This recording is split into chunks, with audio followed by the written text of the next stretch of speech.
इकडे ज्ञान विनून आहे, इकडे वीज विनून नाही आहे. एक जणाने प्रश्न केला मला, बाबाजी म्हणजे तुम्ही त्या दिवशी विषय समजून सांगितला, तर त्या समजून सांगायची तयारी करायला किती दिवस लागले जी म्हणे. तर समजून सांगायची तयारी लागायला किती दिवस लागणार आहे म्हटलं. पण तुम्ही तयारी केली असेल म्हणून तेव्हा समजून सांगितलं म्हणे. तुम्ही केव्हाही किती वाजता एखादा प्रश्न विचारतो तर त्या एका अक्षरात मी कोणती तयारी करतो म्हटलं. कोणताही प्रश्न जेव्हा तुम्ही मोबाईलमधून करता त्यावेळेस मी तयारी करून राहतो का? नाही, ते संतांच्या साहित्याचं अंग आहे. ते झोपतही तुम्ही एखादा प्रश्न केला विशाल साहेबांना तर थांब मग 5 मिनिटांनी सांगतो म्हणाल का? नाही, ऑल मेकॅनिकल. मी नाही, पण संत आहेत असे. माझी तेवढी पात्रता नाही आहे, पण संताचं अंग रोमारमात ज्ञान भिनून राहत. केव्हाही कोणताही प्रश्न विचारा अथांग राहते. त्यांचं अंतकरण काय आपल्यासारखं विषयान भरून राहते का? नाही, निर्भ्रांत अंतकरण राहते. काही की नाही, शांत मन राहते, स्थिर बुद्धी राहते त्या जीवाची. आपलं भ्रांतियुक्त अंतकरण आहे. असो, ठीक आहे.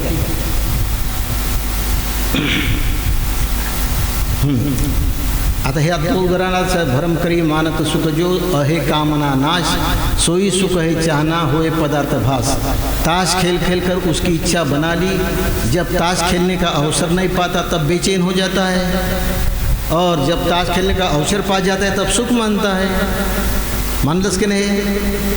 वस्तुतः यह सुख ताश खेलने का इच्छा दबने का है. ताश खेळायला वेळ मिळाले नाही म्हणून तो दुःखी होता, वेळ मिळाल्याबरोबर सुखी झाला. म्हटलं तुम्हाला आता समजा आईला विचारलं का पोरांनी, आई मी केळापूरला जातो, पोरं सल्ले आमच्याकडे. तर बाप म्हणते नको जाऊन, आई म्हणते जा. तर बाप आहे ते पण त्याची डाळ काही शिजतच नाही, चुप राहते. आता आईला सांगतून जातो तर खूप दुःख केव्हा जाते, बाप केव्हा जाते का? तर जेवण झालं निघला म्हणजे तेच बोल, पटकन गेला रे गेला बाप, येते म्हणून पाहिजे मार्डीच्या रोडच्या पलीकडे गेला रे गेला. आई मी जाऊ का? नाही का? तिथपर्यंत तो दाबून होता ती इच्छा. मग त्या इच्छा दबण्याचं त्याला आता अवसर मिळाल्यावर आत्ता झाला आनंद. आता पण तो सुचतो लांचं तोंड करू, आता त्याचा चेहरा झाला मोठा. म्हणजे हा जो आनंद झाला तो इच्छा दबून होती म्हणून झाला की नाही. आता अवसर मिळाली, खुश झाला. आता तो जाव का न जावं लागत पण खुश होते का नाही? तुम्ही बारीक साहेब आपल्या जीवनातले घ्या, तुम्ही होते का नाही तसं? आपलं जीवन तपासत राहा. जीवन हा मोठा एक सद्ग्रंथ आहे. याच्यापेक्षा हे 10-20 पानं आहे, जीवनामध्ये हजारो पानं आहे. लक्षात घ्या. थोडं राहिलं, जो ताश नहीं खेलता उसको नहीं उसकी इच्छा जगती न दुःख होता. ज्याला सवय नाही त्याला इच्छा तयार होत नाही, दुःखही होत नाही. ज्याला एखाद्या गोष्टी सवय त्याला इच्छा तयार होते, दुःख होते. समजा तुम्ही आहे एका संप्रदायामध्ये, तर आपला राजू दुसऱ्या संप्रदायात आहे, तिकडे जात आहे हा. तर तिकडला समजा एखाद्या कार्यक्रमामध्ये काही झालं. आता मी माझं उदाहरण, मी निवडणुकीमध्ये मतदान करतच नाही 35-40%. मला कोणी पडला का ना आला का सुख दुःख. तुम्हाला तुमचा माणूस पडला तर अरे अरे अरे अरे विजयराव या ना अजून या नोटजी काहून ते तिकडे आहे. म्हणजे जी ज्याला सवयच नाही ते तर सुख नाही दुःख नाही. सवय असल्यावर दुःख होणारच आहे. म्हणून साहेबाचं म्हणणं असं आहे की जी दुःखाची उत्पत्ती इच्छा आहे, दुःखाची जननीची इच्छा आहे, त्या इच्छेला ज्ञानाने काढून टाका, कष्ट मिटून जाते. मुंग्या खिशात ठेवताना, गुळ खिशात ठेवताना मुंग्याचा पावडर घ्यायला जाता, फायदा का? गुळ काढून टाका, मुंग्याचा पावडरचं काम नाही आहे की नाही. पण अशी कशी इच्छा निघल जी म्हणतो ना आपण. आता त्याच्यासाठी ज्ञान आहे. वासनेचा क्षय करावा ज्ञानाने, मोह विवेकाने टाळावा तो. मोह टाळण्यासाठी विवेक का करावा लागते आणि वासनेचा नाश करण्यासाठी ज्ञान घ्यावं लागते. जितकं तुम्हाला ज्ञान प्रभावित करेल तितकी तुमची वासना मिटेल. जितका तुम्हाला विवेक प्रभावित राहील तितका मोह कमी होईल. दुसऱ्या साधनानं मोह कमी होत नाही, दुसऱ्या साधनानं वासना मिटत नाही. साधन घ्या. आता आहे अन्य चाहना नाशी विनू सुख न कबू होय, याते सुख निवृत्ति का मानी पदार्थ. जो महत्वाचे, अन्य इच्छाओं के दबे बिना किसी भोग में कभी सुख मिलता हुआ प्रतीत न होगा. इसलिए सुख है इच्छा निवृत्ति का, परंतु भ्रमवश उसे भोग पदार्थों में भोग पदार्थों से आया हुआ मान लेता है। भोग करने से उसकी इच्छा बनती है, इच्छा उठने पर मन में दुख होता है, उस दुख को मिटाने के लिए मनुष्य पुन्हा भोग करता है और भोगों से इच्छा और प्रबल होती है। पहा, एखाद्या तुम्ही उपभोग घेतला, आता उदाहरण देतो, तुम्ही कोणतं एक पदार्थ खाल्लाच नाही, मालपोहा. मालपोहा माहीत आहे का तुम्हाला? माहीत आहे तुम्हाला मालपोहा? रमाकांत मालपोहा माहीत आहे? नाव ऐकलं, कबीरपंथी लोक खाते मालपोहा, किसनले माहीत असेल. मालपोहा त्याच्यात काहीच नाही, आपण अनर्श करतो ना, ते कणकेची गोड राहते, ते मी खाल्ला. तर मालपोहा तुम्ही पाहिलाच नाही, कधीच पाहिला नाही, त्याची इच्छा होईल का? आणि इच्छाच नाही तर खासाठी प्रयत्न कराल का? प्रयत्न नाही, दुःखाले होईल नाही का? एखादी इच्छाच तुम्ही निर्माण नाही केली, इच्छेचे आहारी नाही गेले, ज्ञानामध्ये मस्त राहिले आपल्या स्वरूपामध्ये, एवढे मोठं कष्ट तुम्ही वाचा. तुम्ही कितीही शब्द घ्याल तर कसे कष्टातून वाचणार आहे? तुमच्या इच्छेने नवनवीन निर्माण होत आहे ना. हां, तर ती का साहेब का म्हणते की मालपोहा मी खाल्ला, आज दिलास मग बोधप्रिय साहेबांनी, बोधप्रिय साहेबाच्या संगतीमध्ये मी खाल्ला एक दिवस. तर त्यांनी दिला होता मालपोहा म्हणे. हा, मी म्हटलं आम्ही हे कणकीचे ते रोडगे गोड करतो की, तर ते खाल्लं, छान लागते जी. हां, विजयराव एक दिवस तुमच्या घरी येतो की जेव्हा हे करा जो, झाली का नाही इच्छा निर्माण? समजा माहितीच नसती, जानच करून घेऊन झालीच ती की इच्छा निर्माण. तर साहेब का म्हणते, अशा तुम्ही नवनवी इच्छा निर्माण करता आणि त्या इच्छेच्या पूर्तीसाठी दुःख घेता, कष्ट घेता आणि पूर्ण जीवन गमावून टाकता, का फायदा? तर त्यापेक्षा इच्छा निवृत्ती हेच खरं सुख आहे. जिथपर्यंत तुम्ही इच्छेपासून निवृत्त होत नाही तिथपर्यंत तुम्हाला सुख नावाची गोष्ट प्राप्त होत नाही. कोणत्या साधनाने तुम्ही भजन करा, पूजन करा, ज्ञान घ्या, काही करा. ज्ञानही घ्यायला तुम्हाला तर ज्ञानाने इच्छा निवृत्त करावं लागेल, इच्छेपासून मुक्त व्हावं लागेल. पटलं? तर इस प्रकार भोगशी इच्छा, भोगानी इच्छा, इच्छेनं भोग, भोगनी इच्छा, असं धनचक्कर या जीवाच्या पाठीमागे लागला आहे म्हणते. शेवटची आहे, एक चहा ना सुख जो, सोयी परिश्रम रूप, तृष्णा ज्वाला विघ्न दुःख, शत्रू त्रास अरुरूप. महत्त्वाची यासाठी आहे, तुम्ही पुन्हा 10-5 वेळ वाचा. आता हे एक एक शब्द सांगतो म्हटलं वेळ खूप होते. एक चहा ना सुख जो, सोई परिश्रम रूप, जीव के सामने जो एक सुख की इच्छा रहती है उसको पूर्ण करने के लिए परिश्रम करना पड़ता है. समझत है? भोग भोगने पर उसकी तृष्णा ज्वाला जलाती है. भोग भोगला का पुन्हा कमी नाही होत, तृष्णा अधिक वाढते. भोगों में विघ्न आते आहे, मग विघ्न येते. शत्रु और राजा का भय रहता है. तुम्ही समजा एखादा विचार करायला गेले का घरी, तर मुलगी एकटीच आहे, विचारात तुम्ही रत आहे, त्यावेळेस तुमच्या पोटात भीती नाही राहत का? घरचा माणूस येते का काका, कोणाला माहीत होते का काका, भीती राहते का नाही? जो मनुष्य आपल्या इच्छेच्या पूर्तीसाठी परिश्रम करते, ते परिश्रम करताना सुद्धा त्याला भीती ठेवावं लागते. भयग्रस्त जीवन राहते, चिंताग्रस्त जीवन राहते. आपण सुद्धा मुलाबाळाचं परिपोषण करताना, आपला विकास करताना भयग्रस्त राहते. बरं, विकास अशी नावाची गोष्ट आहे, इकडला विकास केला का इकडला राहते, इकडला केला का तिकडलं राहते. हे एवढं करून टाकतो, तेवढं झालं, ते काय गेलो असेच केलं का तुला? नाही, ते झालं बाबाजी, ते राहिलं होतं, ते राहिलं होतं, ते राहिलं होतं. तो विकास तुम्हाला भकास करणारच राहतो. विकासाच्या आहारी जाऊच नाही का? संत विकासाच्या आहारी जात नाही, संकुचित करते, आकुंचित होते. एक सुख इच्छा सामने रहती है, उसके प्रभाव से अन्य इच्छाएं दबी रहती है, परंतु वह एक सुख इच्छा ही दुख का रोग लाती है.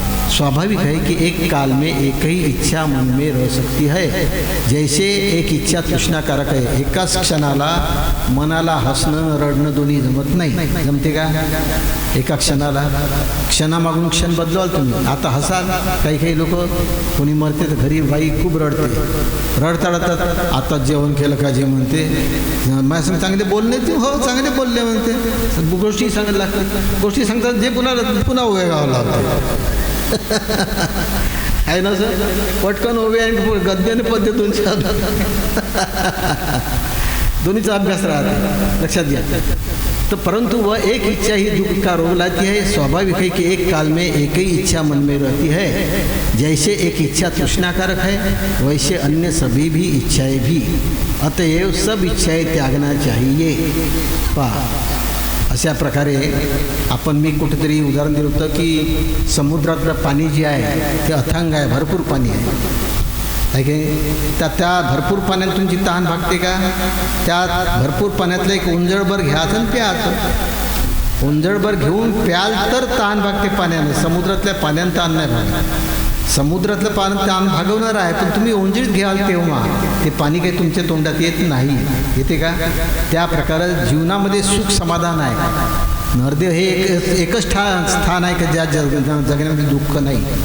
परंतु तुम्ही सुखाचा जो अमृत आहे, ज्ञानाचा सागर, त्या सागरातलं एक आंधुळभर जरी घेऊन सेवन कराल तर एक साखी आहे ना, पाणी पियावत क्या फिरे घर घर सायर बारी तृष्यावंत जो होवेगा. हां, साख्या पाठ आहे, अर्थही पाठ आहे, पण कामी लावतच नाही. एक उंजरभर घ्या, सेवन करा, दुःख बघता. तुम्ही सुखाच्या पूर्तीसाठी दुःख घेता, चुकीचं काम आहे. सुखाच्या पूर्तीसाठी दुःख घेता हे चुकीचं काम आहे. तुम्ही किती दुःख घ्याल, कष्ट कराल, सुख प्राप्त होत नाही. कारण सुख ही वस्तूच नाही आहे. जी वस्तूच नाही तिची प्राप्ती होईल कशी? सुख वस्तू नाही हे ज्ञानाने समजून घ्या. तिला आपल्या जीवनात येऊच नका देऊ. तिला येऊ नाही दिले का तुम्ही सुखी राहा. म्हटलं का? दुःख तुमच्या दुःख आणि सुख हे मानत वे राही मनवा दुख की चिंता क्यों सताती है. पुढं काय? सुख है एक आव ढलती आती है जाती है. हे लहरी आहे, येणारी जाणारी वस्तू नाही आहे. म्हणून तुम्ही सुखाच्या मागे लागू नका. सुख टाकून द्या, दुःख तुम्हाला कधीच प्राप्त होत नाही. सन्मान टाकून द्या, अपमान कधी तुमचा होत नाही. लोभ टाकून द्या, नुकसान कधी तुमचं होत नाही. या संतांच्या ज्या उलट्या व्याख्या आहेत त्या समजून घ्या आणि आपापल्या हितासाठी स्थिर शांत जीवन बनवण्यासाठी सुख प्राप्त देहसुखांच्या प्राप्तीसाठी कष्ट करणारे लोक आहेत, त्यांना सुख प्राप्त, ते समाधान प्राप्त होत नाही. आणि आत्मसुखाच्या प्राप्तीसाठी जे कष्ट घेत आहेत त्यांना समाधान प्राप्त होते, सुखाची गरज नाही. ज्यांना सुखाची गरज नाही त्यांचं जीवन समाधानी राहते. ज्यांना सुखाची गरज आहे त्यांच्या जीवनात समाधान प्राप्त होत नाही. लाख रुपये मिळवाल तुम्ही, समाधान मिळत नाही. विवंचने जीवन जगा लागलं. बिरबान जेई लागिया औषध लगेन ताही. पुढं सुसुकी मरी मरी जीवे उठे कराई. कणत कसे तरी जीवन जगाल. आम्ही ज्ञानी आहो, सुखी आहो म्हणा, पण तुमचं तुम्हालाच माहीत. श्री सद्गुरुनाथ महाराज की जय. आज वेळ जास्त झाला, 10 साख्या घेऊन घेऊ पटकन. नाही, किती वाजले? हां, ठीक आहे तालातच गाडी आहे बघ. हो, ठीक आहे. सख्या म्हणा. मागच्या किती झाल्या? 10. सद्गुरुनाथ महाराज जीवना जो जानव सो जीव पाणी पचाव.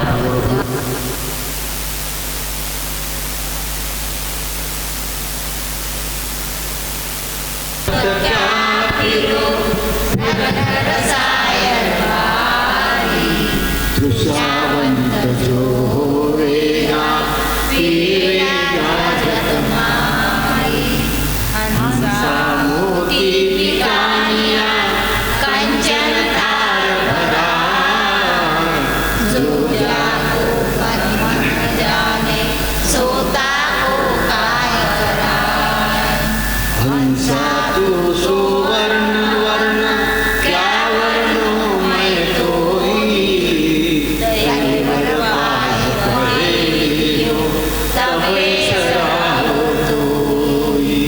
हंसा तू तो सबलता हल्की अपनी चाल. रंग कुरंगे रंग दिया तैया लगवान. हंसा सरोवर तजी चले देही परे को सून. कहे कबीर काय के तेरी डाले.